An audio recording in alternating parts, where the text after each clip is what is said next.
藤倉さんは、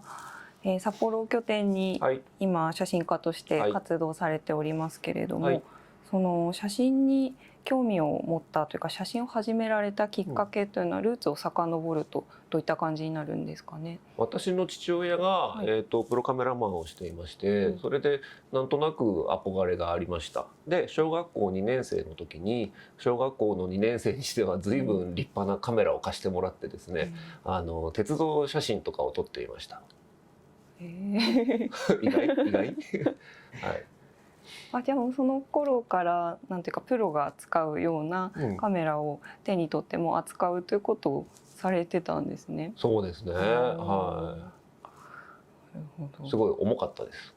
なんかもともとはなんか写真っていうより私カメラが好きな子だったんです。はい、カメラがかっこいいなと思って。でそれで鉄道の他にも、身の回りの景色だとか、友達だとか、あと私の父親の田舎である岩内泊村の景色だとか、そういうのを撮ったりしてるうちにカメラはもちろん好きですけど写真っていうのが面白いんだなっていうふうに思ったのが、そうですね、中学生ぐらいでしょうか。はい、な感じです。そうですね。そしたらその、幼少期の頃からカメラを扱われていてということなんですけれども、何かその専門の学校で写真を学ばれたりとか、そういったことはあったんですかね。私は、体系的にそういう写真を学んだことはありません。はい、全部独学ですっていうとちょっと語弊がありますけど、その本とかもいっぱいあるじゃないですか。はい、そういうのを見て技術を磨いていきました。はい。となるとその今までに、特定の師匠にあたる方がいたっていうよりは、その周りの人からの影響を受けたりですとかということなんですかね。そうですね。はい。そうなると特に影響を受けた、写真家に限らずですけれども、アーティストであったりとかっていう方はいらっしゃるんですか？やっぱり最初写真家ですごいなと思ったのはやっぱり杉本博さん、はい、が東京に展覧会見に行ったりとかして大した衝撃を受けたのを覚えてます。もう何年になりますかね。はい。今回出品される作品というか、シリーズっていうのは、いつ頃から始められていたなんていうんですかね、作品になるんですかね。それも同じく2008年からですね。はい。そういったところから影響を受けて写真の道に進まれたということなんですけれども、藤倉さんにとって写真家としてのそのデビューというか本格的に活動が始まった時っていうのはいつになるんでしょうか？展覧会とか？そうですね、そのフォトグラファーというかその芸術家としての写真家の活動というか。2005年ぐらいですね。仲間内に誘われて、グループ展に出展させてもらったりとかっていうのが始まりで2005年ぐらいですね。はい。そしたらその初期の頃っていうのはどういった作品を撮られていたんですか？はい、空虚な感じの景色、はい、そこには人がいたりいなかったりっていう感じ。いない景色を撮ってましたね。そうなんですね。本当にその風景だけを撮るというか。なんかね、観覧車を縦から縦っていう真横から撮ったりとか、あとなんかね、そのオートメーションになってる米倉庫だとかね、あれ私何を一体感じで撮ってたんでしょうかね。もう今やもう思い出せもしませんが、団地とか、はい、そういうの撮ってましたね。でもなんかどこかにその人の気配があるけれどもちょっと機械化された要素があったりとか、そういったところもあるんですかね。そうでしょうかね。はい。でもその人自体は映っていなくても、なんか結局その映んないことによるなんか人のなんつうんでしょう、フォーカスというか、その不在を通して人を考えるみたいなところはあったのかもしれません。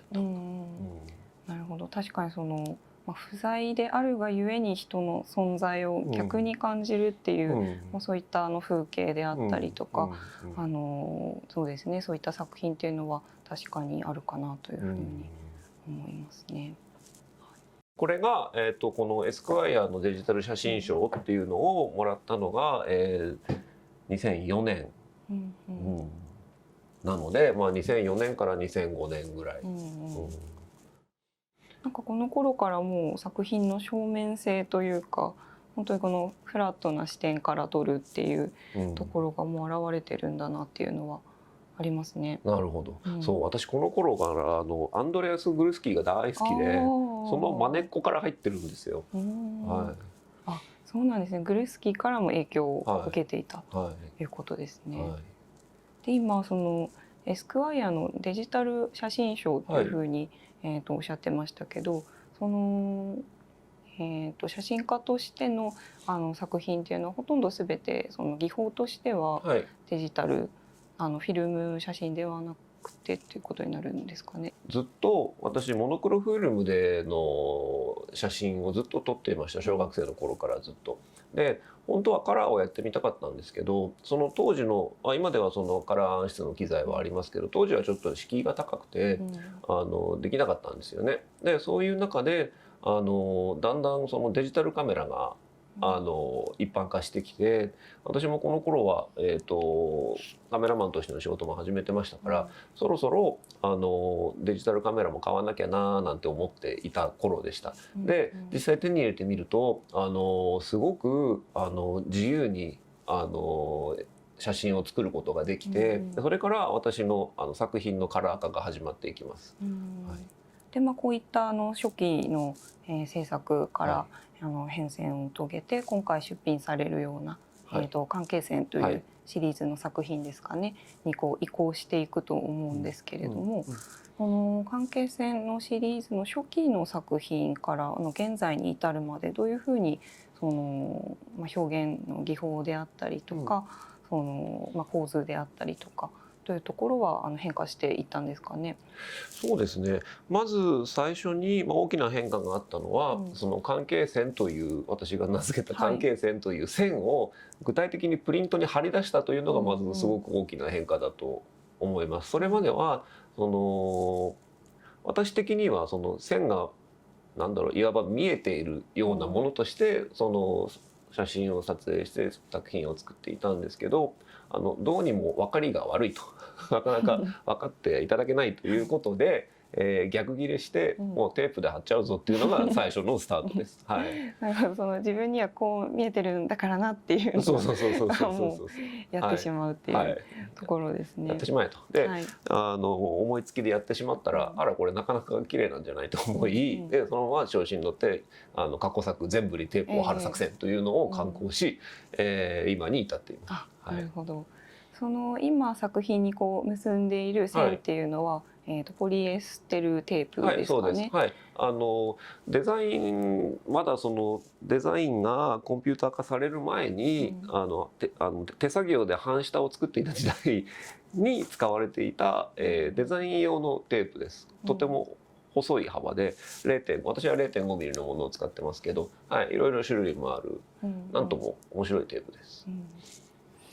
そうですね。またそのなんか写真とこの手技というか、手作業がこう、重なり合うというか、そういったところも一つ面白さというかこう、重層性が増すというか、そういったところはあるかなというふうに思いますね。そしたら、ちょっと実際の作品を見ながら少し話をしてみましょうか。はい。これは、札幌市内のモエレ沼公園で行われた、ミニ四駆ってわかりますか？電池で走るやつ。はい。それの大会の様子を、上から俯瞰的に捉えたものです。はい。これはいつぐらいに撮られた作品？これ2010年ぐらいじゃないかしら。はい。で実際にそのテープを結ぶ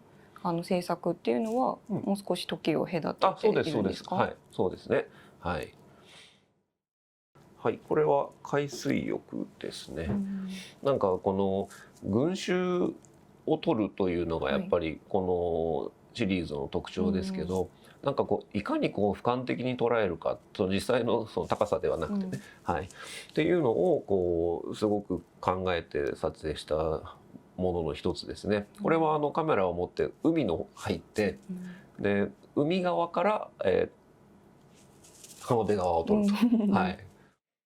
で結構こう波が大きいのが来たりとかして、そうですよね。それなんかこれぐらいまで水でウプップとかなりながら大きい波来たみたいなみたいなザーみたいな。いやそうですよね。カメラを守りながら。そうそんなこともありました。はい。至って私の風貌が怪しいせいか、もうどんどん人がさーって引いていくっていうのが印象的でしたね。この時は中盤のカメラですね、ペンタックス67というカメラで撮影しています。そんなこんなで人がいなくなるもんですから、フィルム交換しながら3本撮ったんですけど、採用になったのは1本目の1枚目っていう3本も撮んなくてよかったじゃんっていうそんなことがありました。はい、これはどこだったっけ、サトランドか。サトランドってなんて言ったらわかるのかな。サトランド公園ちょっと厳密には違うと思うけど、札幌市内の大きな、そういう公園というか施設なんですけど、そこで行われていた、雪まつりの様子ですね、これは。はい、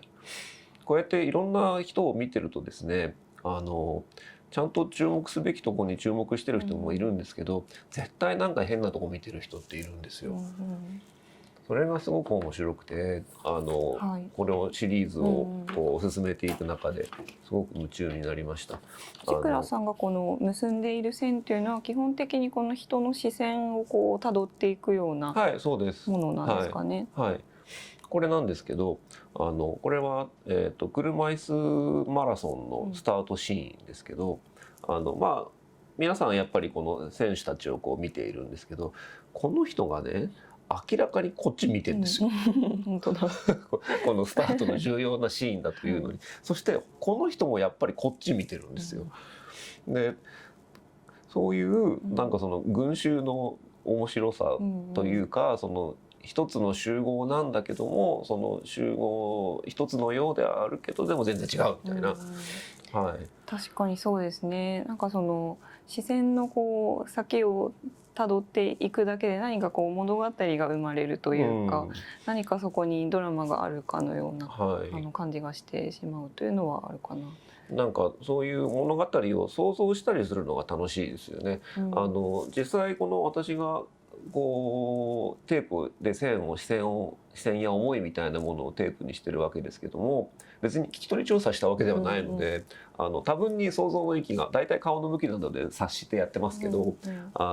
そういう物語を想像するのが楽しいですね。なんか私子供の頃からずっとその群衆を見てるのが好きで、なんかこうずっと飽きずにこう人の流れを見てるような子供だったんです。でそれってやっぱりその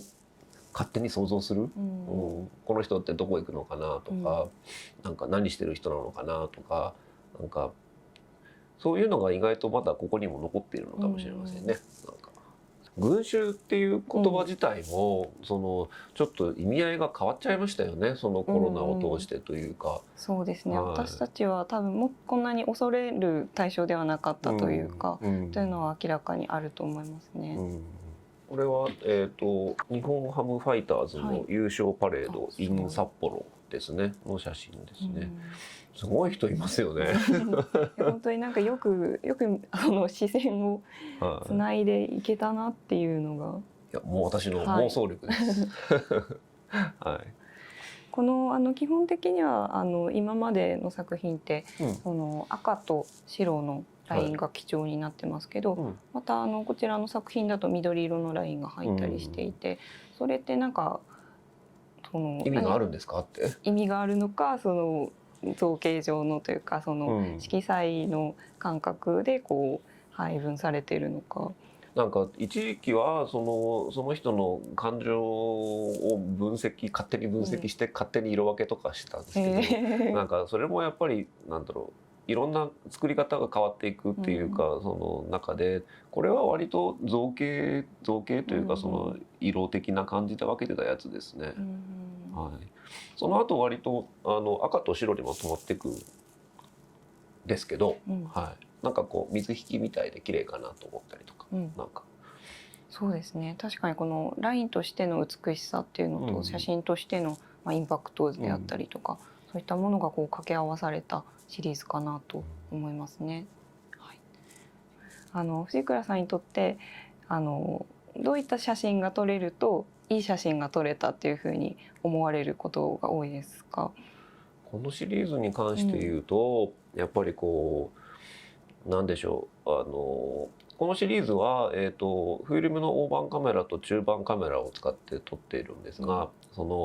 私の理想というか夢というか、そこにいる景色や人や感情やそういうものを全てこうカメラに吸い取ることができたらいいなっていうふうに思ってるんです。まあできないですけど、だけどそういうものに近づけたという確信が持てる時があって、その時そのことを大切にしています。そうですね。そしたらそういったことが取れるように意識してというか、そうですね。はい。制作されているということですね。はい。はい。はい、それでは今日は藤倉さんどうもありがとうございました。どうもありがとうございました。